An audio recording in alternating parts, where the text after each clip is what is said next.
ঘুম আসে না দু চোখে আমার আছো কেন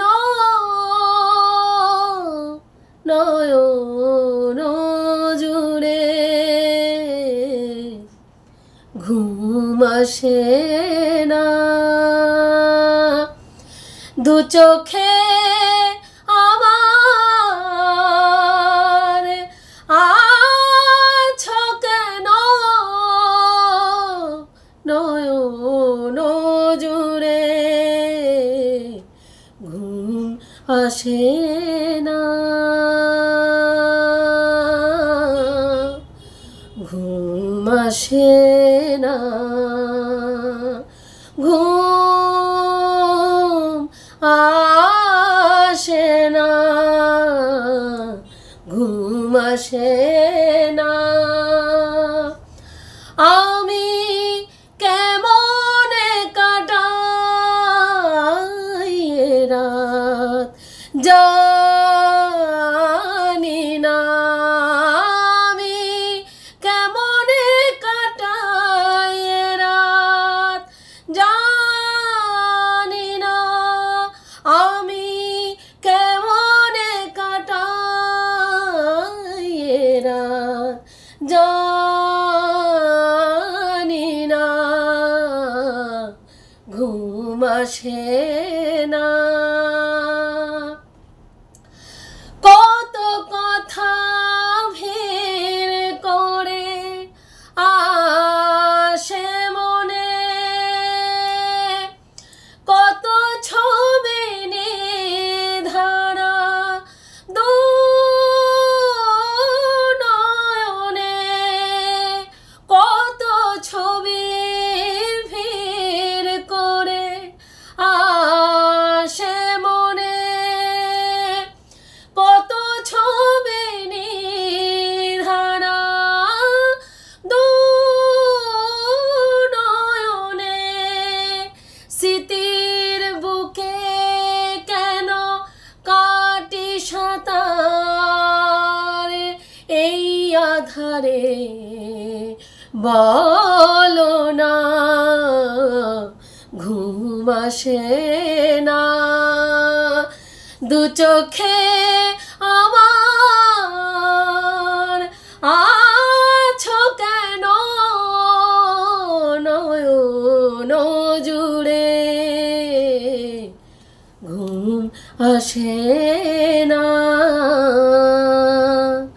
ঘুম আসে না ঘুম আসে না হ্যালো বন্ধুরা, আমি তনুশ্রী চলে এসেছি একটা নতুন ভিডিও নিয়ে। আর আজকে যাকে নিয়ে কথা বলতে এসেছি, যেই ব্যাপারটা নিয়ে কথা বলতে এসেছি, সেটা হচ্ছে নান আদার দ্যান দেবনাথ পরিবার এবং আমাদের পাল পরিবারের পাল গিন্নিকে নিয়ে কথা বলতে এসেছি। এই যে দেবনাথ পরিবার, পাল পরিবার এবং মজুমদার পরিবারের যেই নাটকটা, ড্রামাটা আজকে 3 বছর থেকে সাধারণ মানুষের মস্তিষ্ক বিকৃতি করে দেওয়ার মতন কার্যকারণ চলছে এদের মধ্যে। এই যে জিনিসগুলো দীর্ঘদিন মানুষ দেখতে দেখতে কমেন্ট বক্সে গিয়ে মানুষ লিখতে বাধ্য হচ্ছে।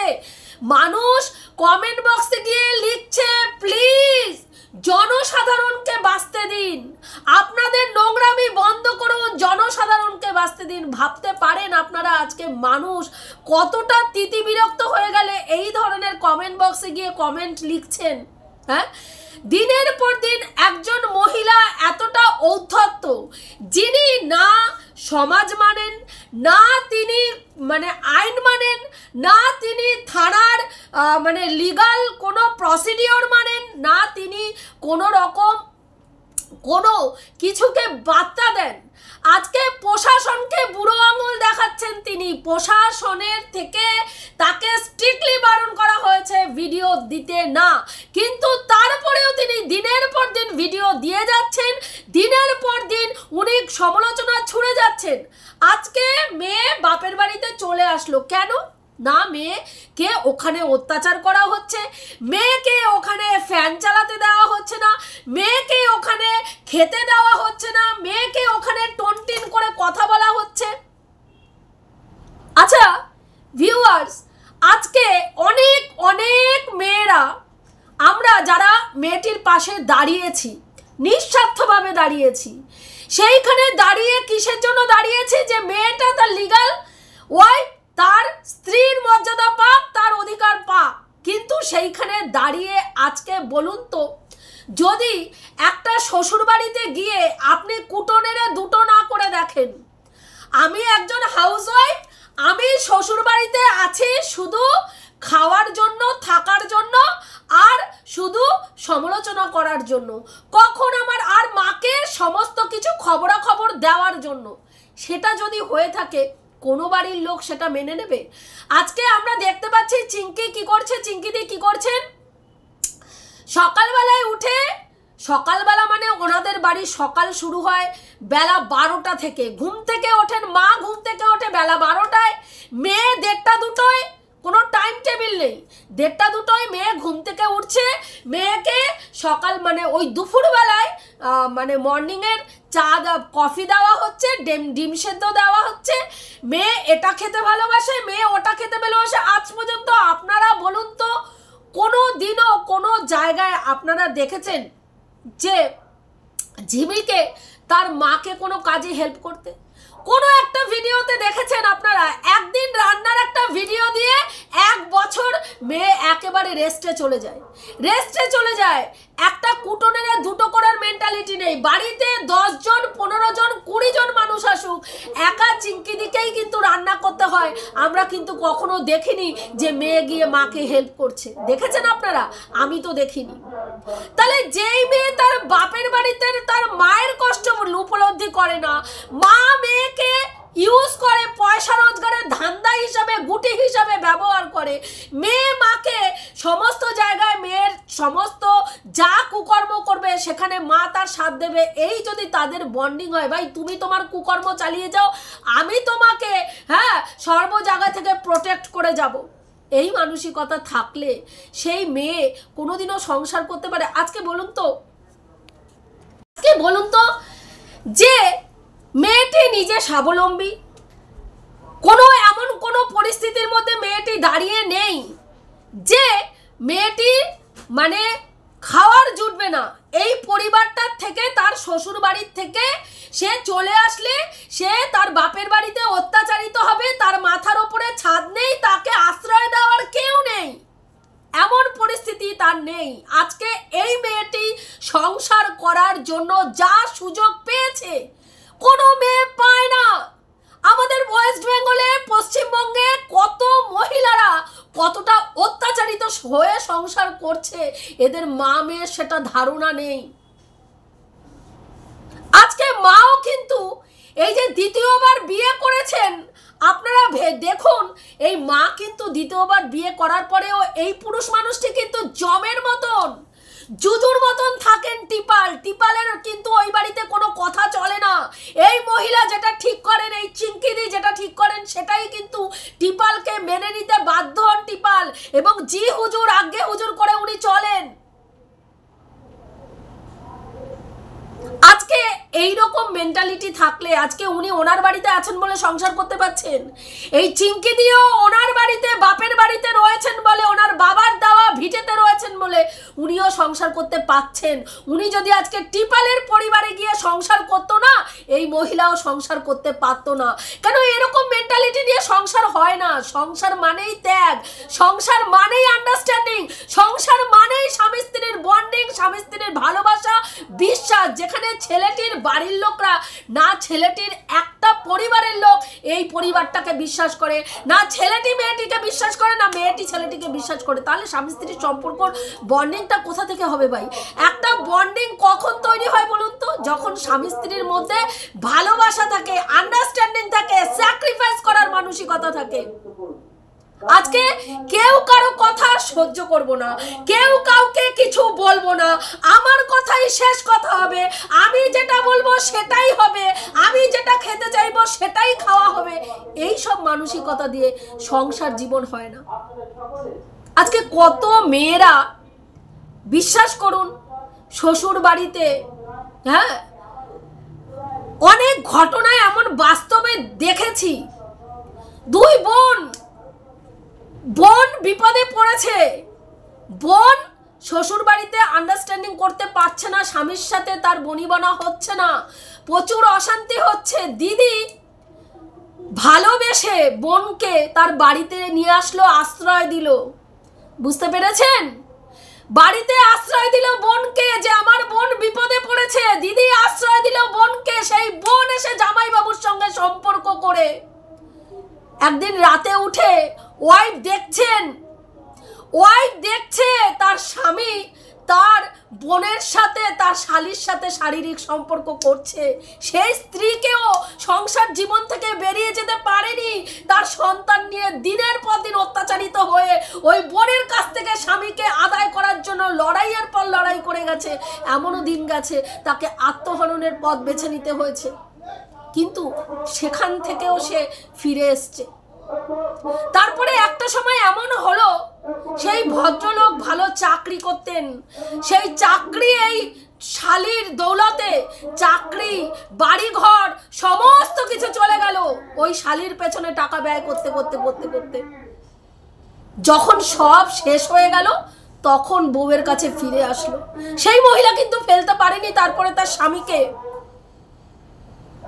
তো এরকম বহু মেয়েরা স্বামী পরকীয়ায় লিপ্ত, 14 থেকে 15 বছর থেকে স্বামী পরকীয়ায় লিপ্ত, সেই মহিলার সঙ্গে গিয়ে ঘর সংসার করছেন, তারপরে বাড়িতে এসে ওয়াইফের ওপরে অত্যাচার করছেন, মানসিক নির্যাতন করছেন, শারীরিক নির্যাতন করছেন, খাওয়ার কষ্ট দিচ্ছেন, পড়ার কষ্ট দিচ্ছেন, তারপরেও সেসব মেয়েরা সংসার করছে। কেন জানেন? তাদের বাপের বাড়ি বলে কিছু নেই।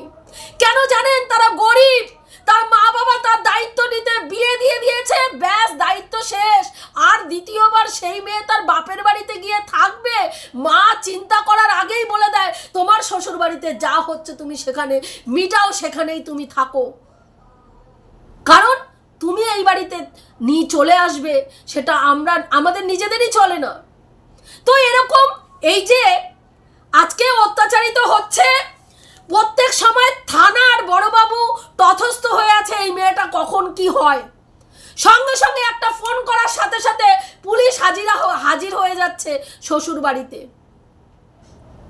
মেয়ের বাবা মা গাড়ি নিয়ে হাজির হয়ে যাচ্ছে মেয়ের বাড়িতে, পাঠিয়ে দিচ্ছেন সঙ্গে সঙ্গে গাড়ি মেয়েকে বাড়িতে নিয়ে আসার জন্য। আজকে এত সুযোগ দেওয়ার পরেও যদি কোনো মেয়ে সংসার করতে না পারে, আপনাদের মনে হয় যে এই মেয়েটি সত্যিই সংসার করতে পারবে বলে? যে মেয়ে তার বাবা মার সাথে আন্ডারস্ট্যান্ডিং করে চলতে পারে না, আজকে এসছে, আপনারা শুধু গুনতে থাকুন দিন, কয়েকটা দিন যেতে পারবে না। 3 থেকে এখানেও শ্বশুর বাড়িতে ছিল 3 মাস, আজকে বাপের বাড়িতে আবার 2-3 মাস যেতে দিন, দাঁড়িয়ে থেকে আবার ক্যামেরা খুলে বলবে আমার বাবা আমাকে ধর্ষণ করতে চায়, আমার বাবা আমাকে ব্যাড টাচ করে, আমার বাবা আমাকে এই করতে চায়, আমার বাবা ওইখানে জড়িয়ে ধরে, ওখানে খামচে ধরে, আবার বলবে। এবং মাও ঘুরে গিয়ে দাঁড়িয়ে বলবে, হ্যাঁ আমার মেয়েকে আমার স্বামী ভোগ করতে চায়। তাহলে এই পরিবারের হয়ে কোনো মানুষ লড়াই করা মানে তার নিজের মুখে নিজের চুনকালি লেপে দেওয়া, নিজের মুখে নিজে চুনকালি লেপা। আজকে বলুন তো, যারা এই পরিবারটাকে জাস্টিস দেওয়ার জন্য আওয়াজ তুলেছে, তারা প্রত্যেকে আজকে লজ্জিত এদের মা মেয়ের ব্যবহারে।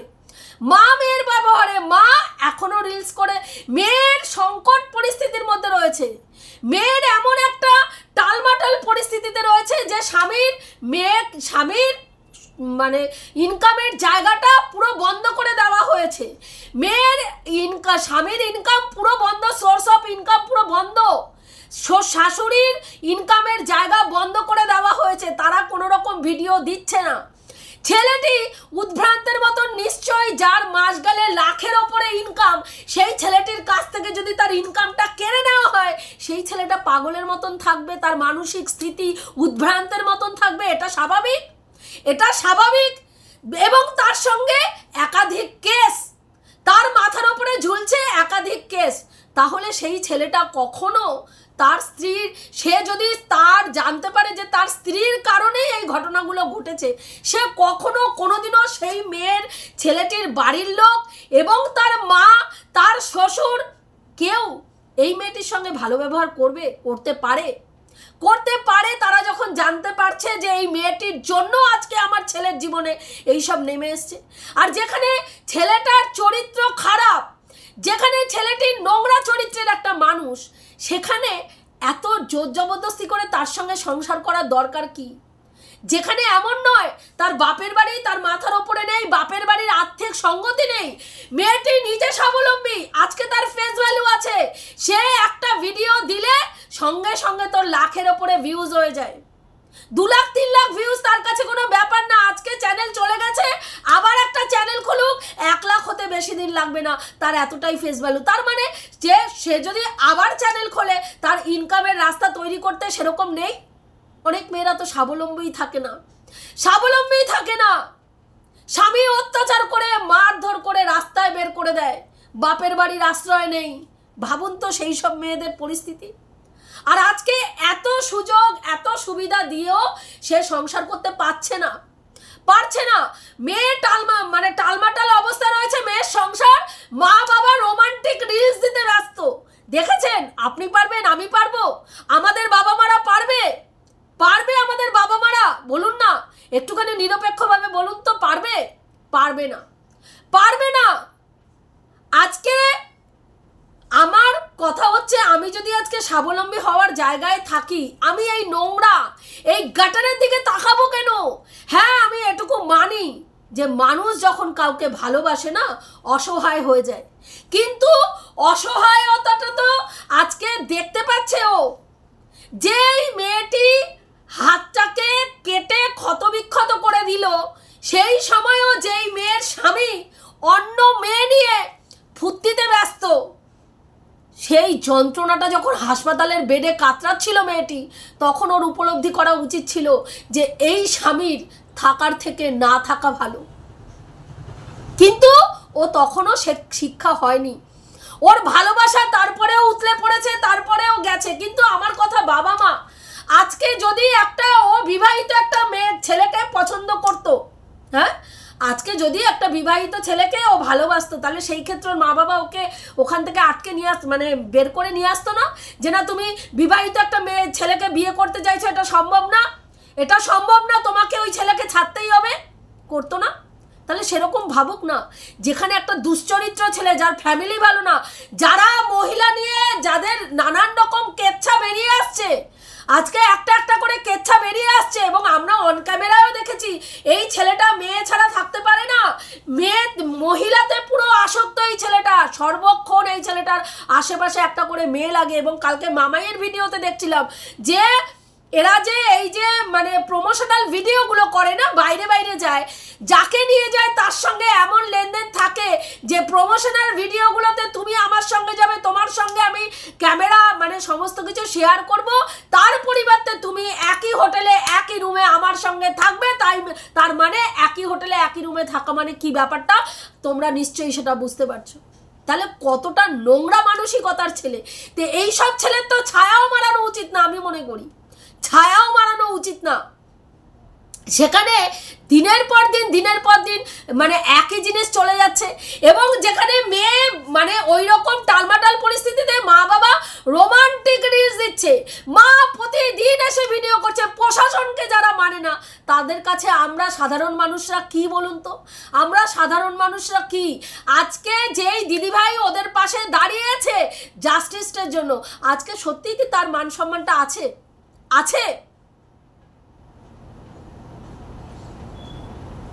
কত মেয়েরা সংসার জীবনে কত রকম পরিস্থিতি সহ্য করে সংসার করে যাচ্ছে, কিন্তু তারা কিন্তু এরকম কথায় বাড়ির থেকে বেরিয়ে যায় না। আজকে টোন কাটতে দাও, তুমি তোমার ঘরে তোমার মতন করে রান্না করো, তোমার মতন করে সমস্ত কিছু অ্যারেঞ্জ করো। তোমাকে যেখানে আইন প্রশাসন তোমাকে সাহায্য করছে তোমার অধিকার পাওয়ানোর জন্য, সেখানে তোমাকেও তো এক ধাপ এগিয়ে সেটাকে তোমার সেই জায়গাটা তৈরি করার জন্য শক্ত হয়ে খুঁটি হয়ে ওখানে গেড়ে বসে সেটাকে তোমার আদায় করতে হবে। আজকে ডিভোর্স হলো, মা কি করলো, 10 লাখ টাকা মেয়েকে ওই বাড়ি থেকে নিয়ে আসতে গেলে রিতমকে 10 লাখ টাকা দিতে হবে এমন একটা মানে হোয়াটসঅ্যাপ স্ট্যাটাসে এমন একটা কিছু লিখলো, এবং সেটা যারা যারা হোয়াটসঅ্যাপে আছেন ওনার সাথে তারা তারা দেখতে পেলো, সেটা নিয়ে একটা পুরো মানে সেই সব সে সমস্ত কিছু বেরিয়ে গেল। তাহলে যার মায়ের মেন্টালিটি এরকম, এই রকম মানসিকতা যে আমরা 10 লাখ টাকা মেয়েকে ওখানে, তাহলে কি মেয়েকে এই যে মেয়েকে যে পাঠানো হলো এবং বারবার বারবার এই যে রেজিস্ট্রির জন্য যে চাপ ক্রিয়েট করা হচ্ছিল, প্রেশার ক্রিয়েট করা হচ্ছিল, তার মানে সেটা মেয়ের সংসার করানোর জন্য প্রেশার ক্রিয়েট করা হচ্ছিল না, মানে মেয়ে ওখানে যাবে, মেয়ে রেজিস্ট্রি ম্যারেজটা করবে এবং তারপরেই মেয়ের কাছে আমরা কি করব, যখনই ওটা আইনতভাবে রেজিস্ট্রি ম্যারেজ হওয়া মানে আইনতভাবে প্রমাণ হয়ে গেল এই মেয়েটি ওর স্ত্রী, কারণ ওরা যেই সময় বিয়ে করেছিল সেই সময় ওরা আন্ডারএজ ছিল, কাজেই সেই বিয়েটা এখনো বৈধতা পায়নি, মানে যেহেতু আইনত বিয়ে হয়নি সেহেতু বৈধতা পায়নি। এবার সেই জায়গায় দাঁড়িয়ে যখনই রেজিস্ট্রি ম্যারেজটা হয়ে যাবে বৈধতা পেয়ে যাবে এবং তারপরেই আমরা কি করব, ওর কাছ থেকে খোরপোশ আদায় করব। আমার তো মনে হয় মানে চিঙ্কিদি এবং তার হাজবেন্ড এই জিনিসটাই, এই ছকটা কষেই মেয়েকে পাঠিয়েছিল। তাহলে তাদের কাছে মেয়ের সংসারটা ব্যাপার ছিল না, মেয়ে কিন্তু সংসার করতেই ওখানে গেছিল, কিন্তু এই যে পারিপার্শ্বিক পরিস্থিতি, মা বাবার কার্যকলাপ এইরকম, কোথায় মা মেয়েকে কে একটা কমেন্ট করেছে, মা স্ক্রিনশট পাঠিয়ে সেটা মেয়েকে উত্তক্ত করার জন্য পাঠিয়ে দিল, যেখানে মা জানে মেয়ে সর্বক্ষণ সমালোচনা দেখে, সর্বক্ষণ কে ওকে নিয়ে ভিডিও করলো না করলো সেগুলো ও দেখে, সেখানে মা এইটা করলো। আমরা কিন্তু তার আগে আমরা কি দেখে আসলাম যে রিতম ওকে নিয়ে গিয়ে কি করেছে, খাট অর্ডার দিতে গেছে, এবং কি কি খাট পছন্দ করেছে সেগুলো দেখিয়েছে, কোন খাটটা টাকা অ্যাডভান্স করে দিয়ে এসছে, 2 দিন পরে খাট দেবে, তার মধ্যেই মা কি করলো, কে কোথায় কমেন্ট করেছে সেটা নিয়ে স্ক্রিনশট নিয়ে মেয়েকে হোয়াটসঅ্যাপে পাঠিয়ে দিল, দেখ তোর সম্বন্ধে কি বলছে। সঙ্গে সঙ্গে মেয়ের মাথায় খেললো যে আমাকে এইভাবে অপমান করছে, আমার স্বামী কিছু বলুক। স্বামী বলেছে আমি এইসব ব্যাপারে ঢুকবো না, তোমাদের ফ্যামিলির মধ্যে আমি কোনো ব্যাপারে নেই, ব্যাস ঝামেলার সূত্রপাত শুরু। কিন্তু শুরুটা কে করলো, হ্যাঁ চিঙ্কিদি করলো শুরুটা। তো এইরকম প্রত্যেক সময় এই খোঁচাখুচিটা ওনারা করেন। তারপরে যখন বিশাল একটা মানে অগ্নিগর্ভ পরিস্থিতি থাকে তখন মেয়েকে ওখান থেকে হয় মেয়ে বেরিয়ে আসে, আর না হলে এরা মেয়েকে খুঁচিয়ে খাচিয়ে হ্যাঁ মেয়েকে নিয়ে আসে, তারপরে সেটাকে কন্টেন্ট করে দিনের পর দিন ভাঙিয়ে খায়। দেখো আমার মেয়ে বাপের বাড়ি চলে এসছে, ব্যাস এবার চললো। এইবার শুধু ক্যামেরা খুলে মেয়েকে দেখাতে পারছে না, কিন্তু দেখেছো তো ডিম সিদ্ধটা কার জন্য নিয়ে যাচ্ছে বুঝতেই পারছো, ওর নাম কি বলে, কফিটা কার জন্য নিয়ে যাচ্ছে বুঝতেই পারছো। এগুলো করে উনি কি বোঝাতে চাইছেন, আমার মেয়ে হচ্ছে লাডলি, আমার মেয়েকে আমরা সর্বক্ষণ মুখের সামনে খাওয়ার ধরি, আমার মেয়ে 1টা-1:30টার সময় ঘুম থেকে ওঠে, আমার মেয়ে কোনো কাজ করে না, আমার মেয়েকে আমরা রাজরানীর মতন নাকি। ভাই ওই রকম চিন্তা ভাবনা থাকলে শ্বশুর বাড়িতে পাঠানোর দরকার নাই, কারণ কোনো শ্বশুর বাড়ি, আজকে রিতমদের বাড়ি নোংরা, রিতমদের পরিবার চরিত্র খারাপ নোংরা সমস্ত কিছু মেনে নিলাম, কিন্তু এই মেন্টালিটি নিয়ে ভাই কোনো জায়গায় শ্বশুর ঘর করা সম্ভব না।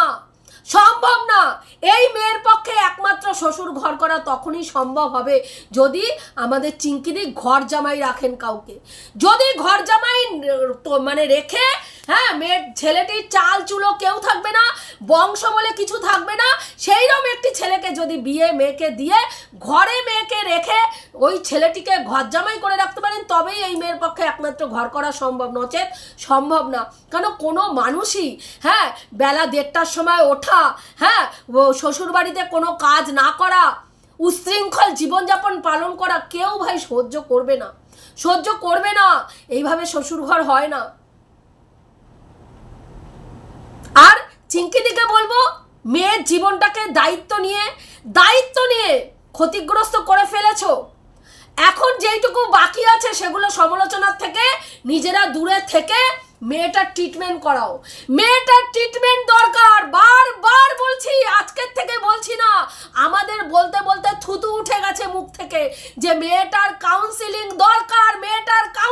দরকার, মেয়েটার এবং আপনাদের তিনজনেরই কাউন্সিলিং দরকার। যতদিন আপনার মেয়ে মানসিকভাবে সুস্থ না হবে কোনো ছেলের সাথেই সংসার করা সম্ভব না।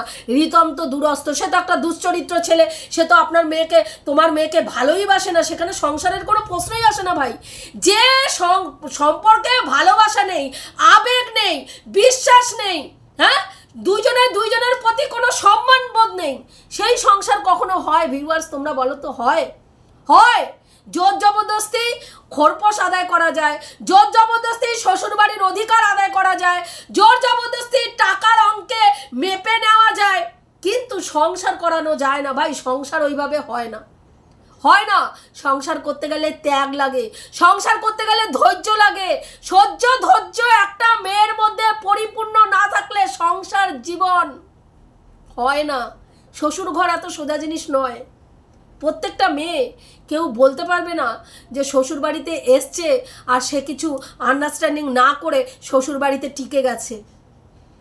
এত সোজা নয় সব মেয়ের পক্ষে। এক একজন মেয়ের পক্ষে খাওয়ারও জোটে না, জানেন? এমনও পরিস্থিতি, মানে এরকম অনেক মেয়ের এরকম হয় জীবনে যে শ্বশুর বাড়িতে এক কাপ চা খাওয়ার অধিকার তার নেই। শাশুড়ি মাটি সমস্ত জিনিস সরিয়ে রাখেন যে বৌমা যাতে এক কাপ চা করেও খেতে না পারে, তারপরেও সেই সব মেয়েরা সংসার জীবন পালন করছে, দেখেছি আমি। তো বাস্তবটা অনেক কঠিন, এত স্বপ্নের মতন বাস্তব নয়। প্রত্যেকটা মানুষ আজকে এই মার মেয়ের অঙ্গুলি হেলনে দেখুন নাচাচ্ছেন তারা। প্রশাসনের লোককে পর্যন্ত এরা বুড়ো আঙ্গুল দেখাচ্ছেন, আর বাদবাকি যারা সাহায্য করতে নেমেছে, এই যে আমাদের এপি দিভাই, তারপরে আমাদের মামাই, আমাদের এই মানবাধিকার দিদি, ওইদিকে হচ্ছে ওর নাম কি বলে, প্রতিবাদ মহলের দিদি, আমাদের ধরিদি, আমাদের ওয়ার্ল্ডের দিদি, সবাই দেখুন প্রত্যেকটা মানুষ এদের অঙ্গুলি হেলনে নেচে যাচ্ছে। এটুকুই বলার ছিল বন্ধুরা। আমি যে কথাগুলো বললাম ঠিক বললাম কি ভুল বললাম অতি অবশ্যই কমেন্ট করে জানিও। রাখছি, দেখা হবে নেক্সট ভিডিওতে। প্রত্যেকে ভালো থেকো, তনুশ্রীদির পাশে থেকো।